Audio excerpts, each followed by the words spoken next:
What's good, planet Earth? Welcome to the channel. I'm Charlie and thank you for coming along for a video. Today I'm going to be taking a look at something a little bit different, and this is a behind the scenes look at a DCI broadcast production. So in the run up to the 2025 DCI finals, I thought it would be a good idea to kind of start having a look into the ins and outs of what goes on. So far I pretty much only do shows on the channel, right? I've done some commentary. I've reacted to one of the judges' commentary, and I thought it would be fun to learn a bit more about the inner workings of DCI and what it takes to put it on, whether it be from the cause perspective or, you know, the broadcast like we're going to do today.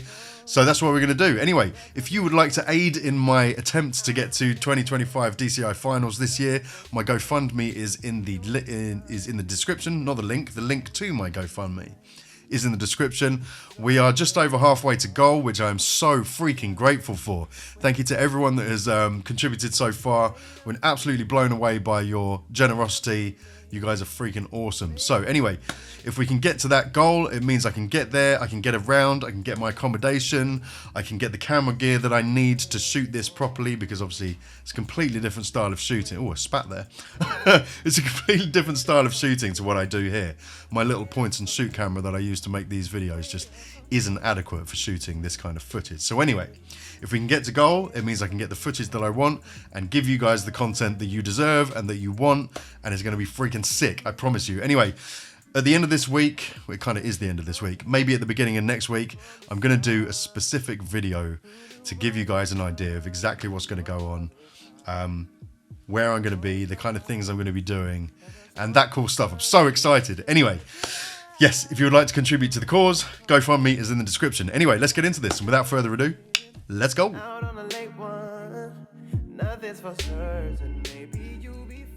Take track. Stand by Steve's mic. Ready VT red with your opening scene set. Ready red, ready Steve. Roll red. Stand by on camera. Stand by 9. Live from Indianapolis. Welcome to the 2015 Drum Corps Ready 10. World I'm buzzing already. Okay, 3. Wide shot of 3 solos on the right side. Ready cross the blue. 15. And cross the blue. Roll. Oh my god, the way I'm gassed right now. Oh my goodness. That got me, because all I've seen, this is so strange actually, because all I've seen is the shows, right? And to like, I don't know, to get a deeper look into the inner workings of it. I don't know, I'm gassed. I am gassed. Stand by on camera. Stand by 9. Live from Indianapolis. Welcome to the 2015 Drum Corps Ready 10. International World Championship. And I'm gassed because I'm hopefully going to be Wide there. shot of 3 solos on the right side. Ready cross the blue. 15. And cross the blue. Roll.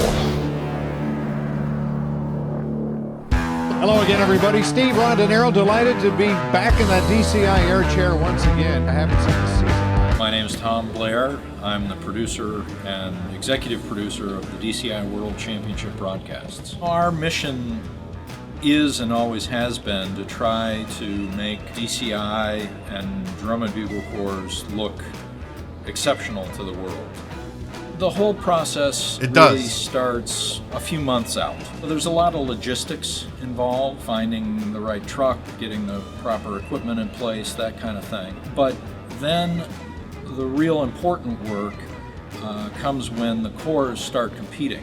We travel around and we watch the drum corps, we make notes on the drum corps, we talk to people, we spend time with the staff that teach the drum corps. We're trying to learn what it is they're trying to put on the field. Right, because they must have to know the shows, know each show to a certain degree before they perform it on the pitch, because otherwise how are you going to know this happens here? You're going to need to want to focus in on this particular person. If there's one person doing something specific, you know, like in Juliet, I know for most of the show there were lots of Juliets, but in parts there was just one person representing Juliet doing her own thing, and so the camera would have had to have known to focus in on her for certain parts, right? So yeah, they must have to learn the shows and then have a whole schedule, you know, and a whole sequence of shots that they need to do. The planning is immense, right?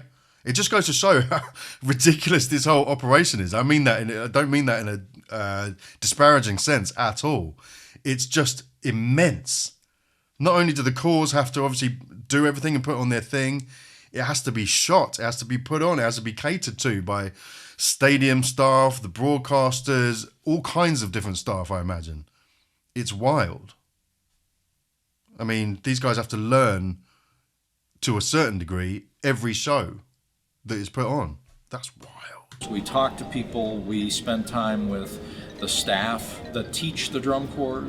We're trying to learn what it is they're trying to put on the field. Right. Because if we understand what they're trying to do, then we can capture it the best way we can. Right. And bring it to the audience at home. 6 and 3, weapon toss, left side wide. Ready, 7 one. seconds. Take one.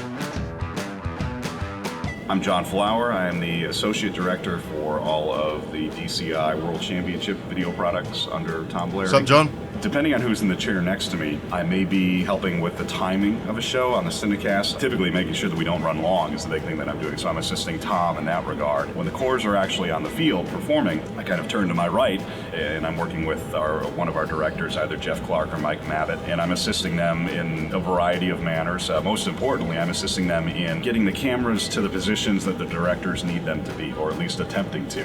The kids work on these shows for the entire summer. Our crew only gets 3 chances to perfect not just one 11-minute show, but 25 11-minute shows. So it's a lot of note taking on their part, and Mike and Jeff's part, and then I try to facilitate getting the cameras in the position where the directors want them to be. Each show I'm saying, camera 4, left 25-yard line snares, something like that. Camera 2, right 35 bass drums. I'm just trying to use that type of language. I'm not the one that should be speaking, it's the director. So I want to make my point, say it, and get out of their way as quickly as possible, because it's really the director and the camera operators are the ones, they're doing the dance, they're creating the product. I'm just there to sort of set the plate for them and get out of their way. I'm Jeff Clark, and I direct the top 12 drum corps.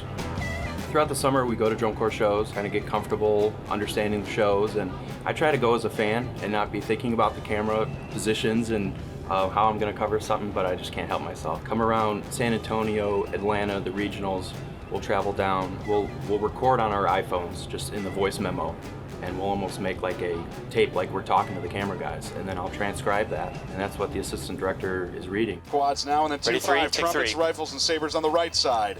Back to 4 on mallets Ready, 2. after that. To the right side, 2. Everything's broken down with the time, what camera we want, what the event is, whether it's trumpets, mellows, saber toss, and the location. And I'd say we have about 6-7 pages of notes for a 12-minute show. 5, here comes the truss Ready, fall. 3. Take 3. Ready, 5. Take 5. And then 4 and 3, horns left 35, and then 2 and 5, horns Ready, on the 2. right side. Take 2. So the assistant director, he presets the cameras. He's reading my notes about 5 to 10 seconds ahead of the event actually happening, and the camera guys are hearing his. Jeez, I'm such a freaking emotional person. It's ridiculous. Like, I don't know if you can tell. I'm blinking already, but do you know what it is? Like, what struck me about this activity right from right from the get-go has been quite how much it takes, obviously from a core perspective, is how much it takes for all of these amazing and incredible talented people and the people that direct them and the people that train them and yada yada, all the core staff and all of that, all of the work and collaboration that it takes to put on that show from a core perspective. But from a DCI perspective, from this perspective, the entire event, I mean, it's just the same thing, just zoomed out. It's mind-boggling. I mean, this is new to me. This kind of broadcasting, I've got no experience in broadcasting whatsoever, but I think it's emphasized, obviously, by not emphasized. It's just maximized, shall we say, by the fact that the thing that they are shooting is already such a thing. It's such an operation in itself. So broadcasting is its own thing. I think for most things that you shoot, there's a reasonable element of complexity, but this is even more complex. The thing that you are shooting is complex, and then the shooting is complex because you've got so many people on a field and so many different things going on in so many different areas. It's just like, humans are freaking awesome. When we put our minds to something, when we're passionate about something, and when we want to put on something amazing, it's like the things that we can do. Like if you listen to, so I'm going to get a little deep here, but you listen to the media all the time, you could be forgiven for thinking that humans are just rubbish, right? Trash worthy. And some of us are, right? But man, this is the best. This is the best of humanity. So the assistant director, he presets the cameras. He's reading my notes about 5 to 10 seconds ahead of the event actually happening, and the camera guys are hearing his voice in their left ear, and then they're hearing my voice in the right ear actually calling the camera shots. Jeez. 2 and 5. If you look for a solo trumpet with a Mad Hatter, right 45. Oh, that's cool. 2 and 5, zooming out and tilting up. Ready, six, to take right 6. 40 in 15 seconds. Ready, 2. Take 2. Ready, 1. Take 1. Here comes trumpet solo on 2 and 5. Right 45. Right 45, guys. What a Ready, sick 5. video. So they've actually done that. So they they put all the different cameras on the screen, and I've got the two voices, one in one ear, one in the other. Oh, this is so sick. 2. I love DCI. 1. Take 1. Here comes trumpet solo on 2 and 5. Right 45. Right 45, guys. Ready, 5. Take 5. Okay. So the green line. 2. Take 2. 4 Barry solo I need now. the books. 4 Barry. Okay, let's. So I'm trying to absorb this as much as possible. Let's go back. So the green line under each screen means that's the screen that is currently live, I think. 2 and 5. If you Ready, look for a 7, take solo 7. trumpet with a Mad Hatter, right 45. 7. 2 and 5, zooming out and tilting up. Ready, 6, take to right 6. 40 in 15 seconds. Ready, 2. Take 2. Ready, 1. Take 1. Here comes trumpet solo on 2 and 5. Right 45. Right 45, guys. Ready, 5. Take 5. 2 Ready, zooming 2. out. Take 2. 4 Barry solo I now. need the books. 4 Barry solo left 34. 2 wide rifles and Ready, trumpets 4. right. Take 4. And then 3 low brass and dancers left 4 left. 2 Ready, wide 6. rifles and trumpets next. Take 6. And then 3 Ready, low 2. brass and dancers left. Take 2. 2 high brass right side. Ready, 3. Take 3. Oh my god, it's High brass right side dizzying. next and 10. Ready, 2. Take 2. And then 2 and 6 rifle feature on the chairs. Right 45 and Ready, back 1. in Take 10. 1. 5 and 3 high brass and rifles in the shot. 2 on the chairs, just the rifles. 3, I had both the trumpets and the 2 and rifles 6. and the shots. Ready, 2. Take 2. And 5 and 3 high brass and rifles. Ready, 3. Take 3. Hold there and push. So he says ready 3 just to let them know that that's the next camera that he wants, and then he says take 3, which means switch to 3. But this is crazy. It changes so quickly, and then I think the guy on my right here is possibly saying what each camera needs to do in preparation. So he's saying like left 35, whatever that means, maybe go left by 35 yards, or zoom in to include, you know, the rifles or whoever. I think that's what he's doing, and then he's kind of readying whichever camera, telling them when to switch, something like that. But it is dizzying. It's freaking dizzying listening to this, just to try and keep up with it. High brass and rifles. Ready, 3. Ready 3. Take 3. Take 3. Hold there and push. And push. Ready, 5. Oh, push. Take 5.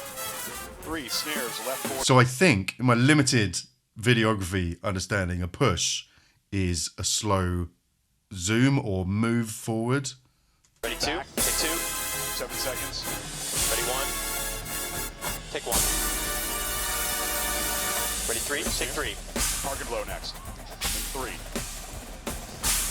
2 and 5 after the Ready, 2. Take 2. Screamer Ready, right 5. Take 5. Ready, 4. Take 4. Screamer coming up 2 and 5. Ready, 6. Take 6. Ready, 2. Drum set in the pit. 3 and 6. Little Red Riding Hood Take 2. 35. Ready, 6. Take 6.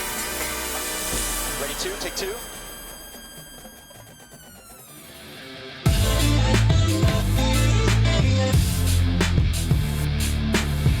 control room is sort of a controlled chaos kind of thing, you know. It's probably the best way to describe it. If you were just walking in the door and sort of witness what's happening in here, it just seems a little chaotic with so many people talking at the same time. But they're all talking to each other. Everybody's listening to the person that they need to listen to, and they're all reacting to that. And so it's sort of weird that it seems chaotic, but it's actually a very controlled environment. Sitting in here is one of the best seats in the house because we get to see everything all at the same time, you know? It's really sort of fun being in here because you're a witness to all of it as it happens from every single angle. And it must be such a buzz. there's no other place that gets that. Remote production. See, that's almost like that's almost like a perfect kind of situation and a job for me. I'm very like, I need to be working at maximum CPU all the time, and so that would like seems like an environment that I would absolutely love. Like, it's creative, it's the stakes are high, the pressure is high, there's lots going on at the same time. That's kind of where I thrive. That looks like kind of my environment. All of it as it happens from every single angle, and there's no other place that gets that. Remote production, anything and everything can happen. Stuff can break, go down, start on fire, you name it, it's happened. Doing a 5-1 music broadcast in a stadium has its own challenges, as opposed to doing it in a theater or a controlled acoustical venue. The casual observer thinks it just happens by magic. And that's really the beauty of it. Nope. That's what, if we do it right, that's what they should think. Yeah. But it's far from that. What makes the marching arts unique from a television production perspective is that it's just a custom solution. And it's a custom solution that has had hours and hours and days and weeks and months and years of thought put into it. And I think that would probably surprise people to know how much thought we put into, you know, every individual chord, every individual moment. I would love for people to know how hard we're working to make the product. Charlie Smith gets it. From the Cinecast, I understand. To the DVDs, Blu-rays. So we hope certainly that people appreciate that and that See. we're doing it the justice of documenting the history of the performances on the field. Television production in general is really a team effort. You can't do what we do and make DCI look like marching music's major league without a tremendously talented team of professionals. And I've been very fortunate to have some of the best in the business who come back and work with us every year to make DCI look as good as it looks. It's ready to say goodnight. And it Red, looks sound full. phenomenal. Roll red, cross, track. Already fade to black. And 3, 2, 1, fade to black. Hey, good job, guys. We are done.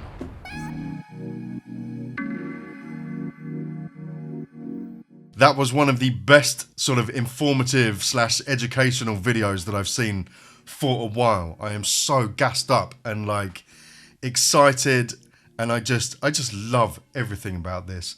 I love it. I love it. It's just more of everything that I love about DCI already. Take the music away from it, it's just more of the same thing that I love, and I'm just like, it's just so freaking awesome. I just want to be in it. You know, I just want to be in it and amongst it, and I can't wait to be, and I can't wait to meet everyone and just see all of this in real time. It's going to be such a momentous thing for me, because it's like, it's been such a huge sort of part of my career in the last year, and I've never seen it. I've never met anyone that does it. I've never been to an event, not even, you know, one of the smaller marching band events, let alone, you know, DCI final. It's going to be such a I can't even describe. It's going to be overwhelming, and I know it is. Anyway, thanks for watching this video with me, guys. I hope you enjoyed me being excited. I don't know if you're excited by this, but I'm freaking excited by this. Anyway, thank you so much. Thanks again for everyone who's donated already. I appreciate you guys so much. You've been so generous. But I'll see you in the next video. Have a great day. Have a great rest of your week. And until the next time, be kind to yourselves, love everybody, and take care. I freaking love you guys.